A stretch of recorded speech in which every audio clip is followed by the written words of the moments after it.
Voilà, ça y est, c'est parti. Le coup de pistolet libérateur vient de retentir sur la place Foch, ici à Saint-Omer, pour cette troisième édition du championnat de France de 5 km.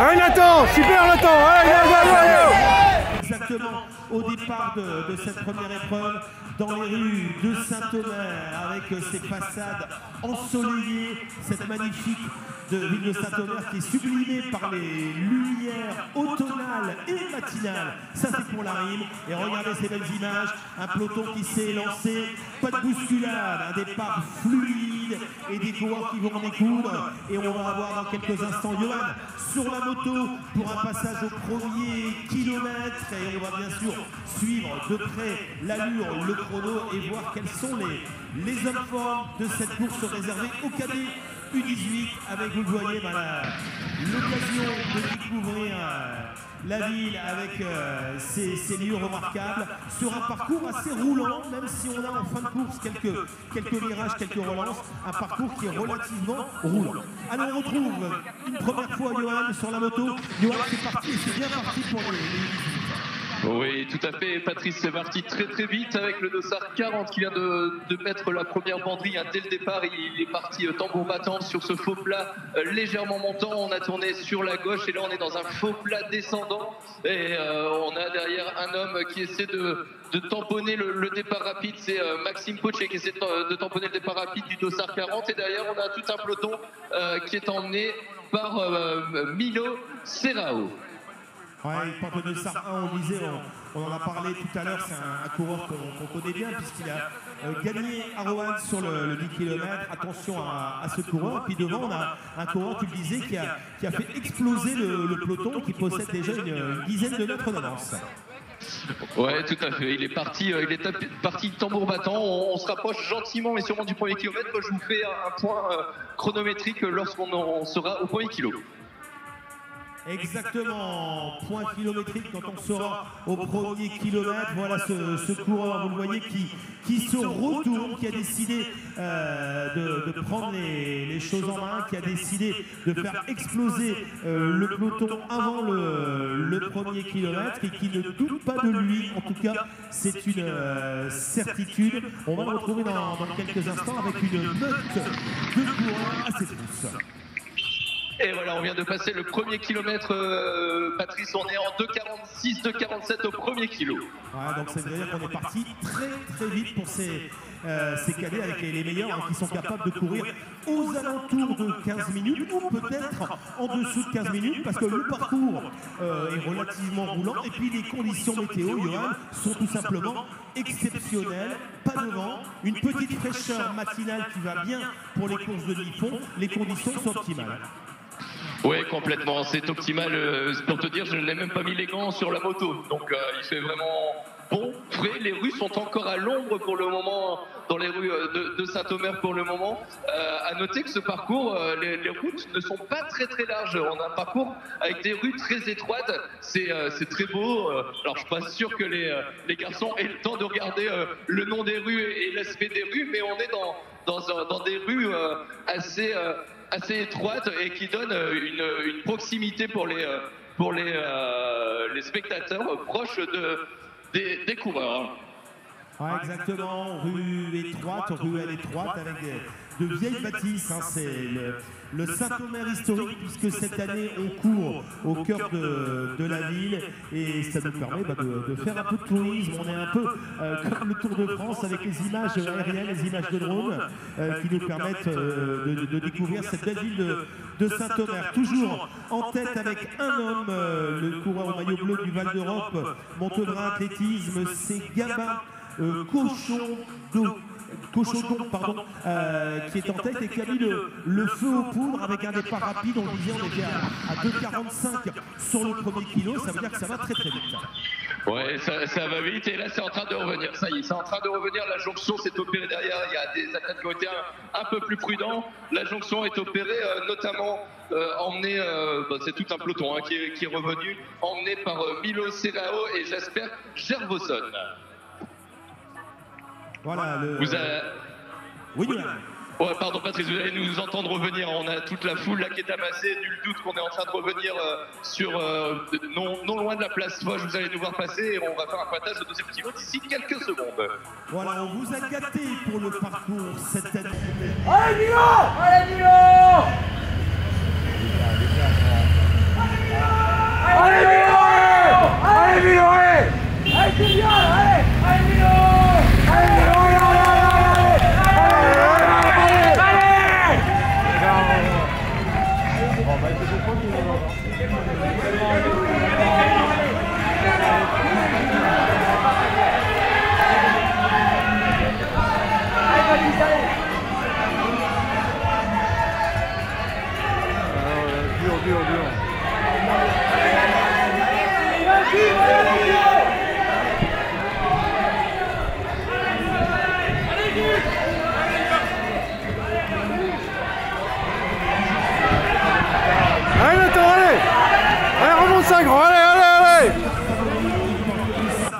Il a de solides références, c'est un bon coureur de demi-fond également sur 1500 mètres.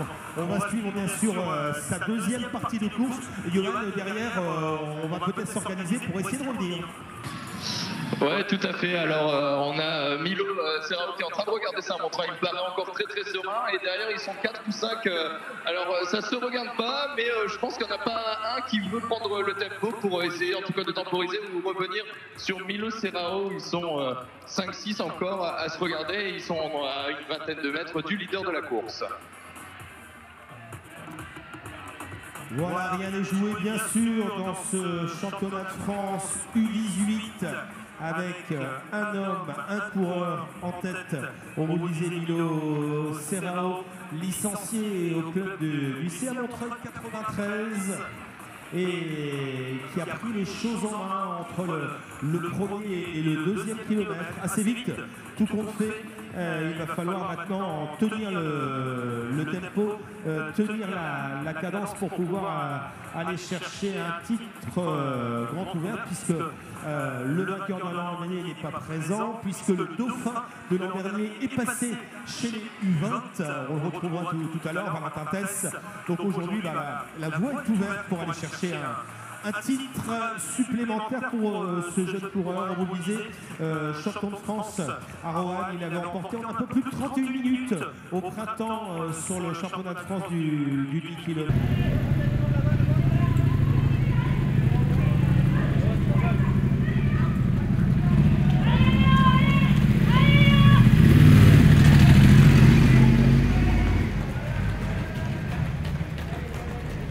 Allez Gabin, allez!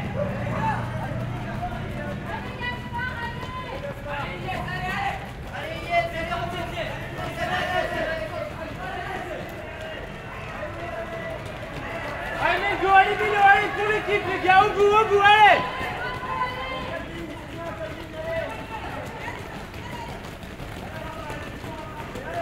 Allez Dan, allez, tu déroules là, allez, sans voix, allez! Allez Nathan! Allez Nathan grand, allez! Allez Hugo, allez! Regardez sa montre, il ne se retourne pas, il a l'air sûr de lui, mais en revanche la montre il y jette un coup d'œil régulièrement. On rappelle que son record personnel est de 15 minutes et 8 secondes. 15,08. Oui, Johan. Oui, on vient de passer en 8,54, 8,53, 8,54. On est sur des bases quasiment du record de France, à quelques secondes près. Le record de France de Valentin Tess peut encore tomber. C'est peut-être aussi la raison pour laquelle Milo Serrao est en train de regarder sa montre, parce que le départ était assez rapide. Lui a temporisé, mais il est peut-être en train de se dire pourquoi pas aller chercher le record de France. Ouais, je pense bien qu'il a une idée derrière la tête, ce jeune coureur qui vient l'instant de se retourner avec une avance assez conséquente pour l'instant. On va faire un point sur le groupe de chasse. En tout cas, il a envie d'aller chercher un chrono avec pourquoi pas un record personnel et pourquoi pas un record de France. On se souvient que l'an dernier, sur la première course de la matinée, Lenny Robert Mancini avait frappé très très fort. Là, rien n'est fait. On est au 3e kilomètre, tu vois. Et derrière, c'est pas très très loin. On a 3, 4, 5 coureurs qui sont à quelques mètres. Ouais, tout à fait. Ils sont 5 coureurs, mais 3 viennent de se détacher. On peut noter dans les 3 coureurs qui viennent de se détacher le dossard numéro 2 de Dreux Athletic Club, c'est Clément Eustache. Le dossard numéro 4 du CA Brive, Jasper Gerbosson. Et le dossard numéro 10 de Boulogne-sur-Mer, Maxime Potier. Voilà les 3 hommes des 5 qui étaient à sa poursuite qui viennent de se détacher. Voilà, Maxime Potier qu'on va suivre, hein, puisqu'il est un peu chez lui dans son département. Le coureur du Boulogne-sur-Mer Athletic Club. Dans le Pas-de-Calais, ici, chez lui, et qui a à cœur de faire quelque chose de bien, qui passe chez les cadets. Maxime Potier qui a eu de bons résultats déjà chez les mines, notamment en cross-country, et qu'on retrouve aux avant-postes, ce qui n'est pas une surprise. Cette magnifique vue, on en aura toute la matinée, on ne va pas s'en lasser, de la ville de Saint-Omer. Une course qui bat son plein avec les cadets, les U18 qui sont quelque part entre le 3e et le 4e kilomètre, avec un homme en tête, Milo Serrao, et derrière un groupe de 3-4 coureurs pas très loin en embuscade, avec Jasper Gerbosson, avec Clément Eustache, avec Maxime Potier. Rien n'est encore joué. On va vivre un dernier kilomètre extraordinaire. Alors les coureurs vont revenir dans la direction opposée à celle du départ, et ensuite ils vont contourner la place Fort, passer derrière l'hôtel de ville pour emprunter la ligne droite d'arrivée où on les attend d'ici quelques toutes petites minutes. Johan, avec toi pour vivre ensemble le dernier kilomètre. Ouais, tout à fait. On arrive bientôt dans le dernier kilomètre et on est dans ce fameux faux plat montant que je vous annonçais tout à l'heure. Et il fait mal, il fait très très mal. Alors, il paraît pas court mais long, mais il doit être usant quand on est quasiment à 80% de la course.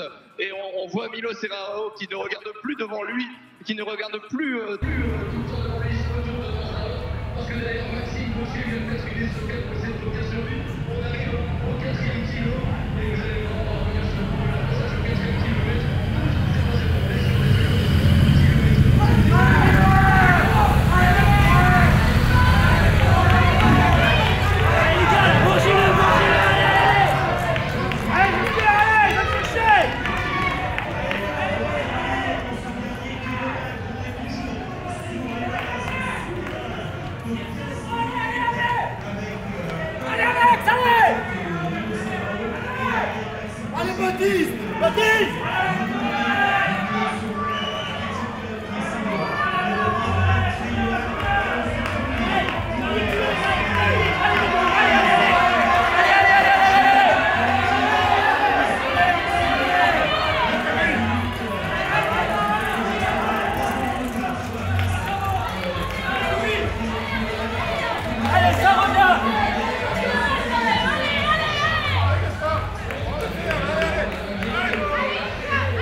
Allez grand, allez! Allez grand, allez, tu peux récupérer plein là, allez, go! Serrao qui a fait exploser le peloton dès les premiers hectomètres. Clément Eustache, le coureur de l'Étoile Dreux Athletic Club. Et puis celui qui porte la casquette avec la visière, casquette rouge visière à l'envers, du Boulogne-sur-Mer Athletic Club, c'est Maxime Potier. Il porte la casquette à la Jimmy Gressier, son camarade, son champion de camarade de club. Rien n'est fait, Johan, on est à moins de 500 mètres de l'arrivée, on est à 14 minutes de course. Ouais, tout à fait. Je viens juste de quitter ma moto et on voit à l'instant Milo Serrao qui vient de mettre une attaque à l'entrée de cette place Foch et ça essaie de résister derrière. On les voit tout au fond. Patrice, ils vont faire un gauche-gauche, ça va être à toi de gérer cette ligne d'arrivée, je te laisse commenter. Voilà, exactement, ça y est, on est sur la place, sur les pavés, un tour derrière l'hôtel de ville.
Allez Lucas, sprint, allez! Allez Matteo! Allez Matteo! Allez Yann!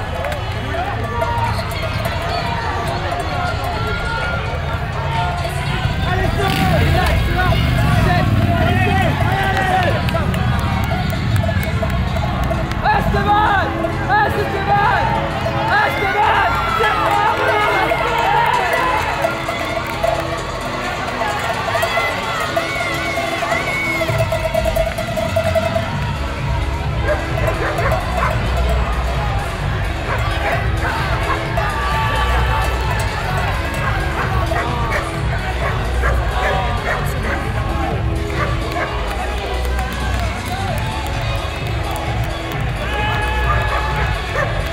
Allez Nathan, allez, full sprint, allez, go!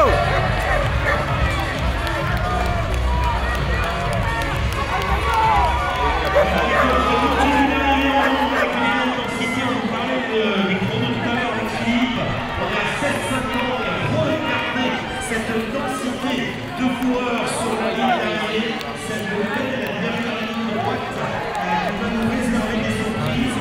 Nous, on est sur la zone d'arrivée avec le premier podium et avec le vainqueur de cette course, Mino Zero. Mino, bravo, félicitations.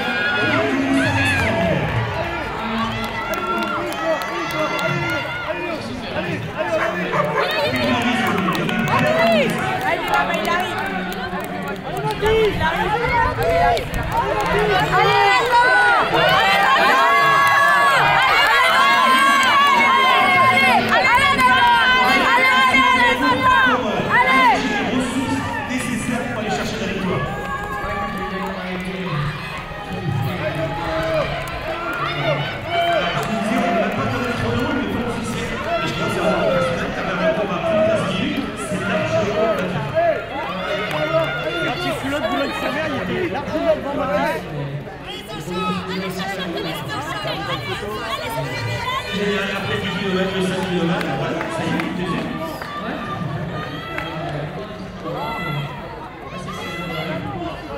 Déjà, on a fait Maximo avec ton dauphin, avec Maxime Coutier. On recrute un petit peu Maxime, tu passes chez les 18 pour ta première année, et ça s'est géré à pas grand chose aujourd'hui. Allez Tom, allez Tom, allez! Petite revue sur Mimo, vous pensez que ça déchire entre vous deux? Allez Tom, allez! Allez Tom, c'est bien, c'est bien! C'est bien Pavel, c'est parfait! Nickel, c'est bien! On va tester quand même à l'envers.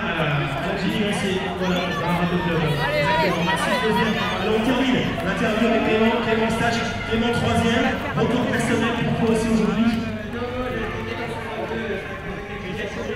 Donc voilà, je sais qu'aujourd'hui il y a quelques chances et donc on avait étudié les 5 derniers virages.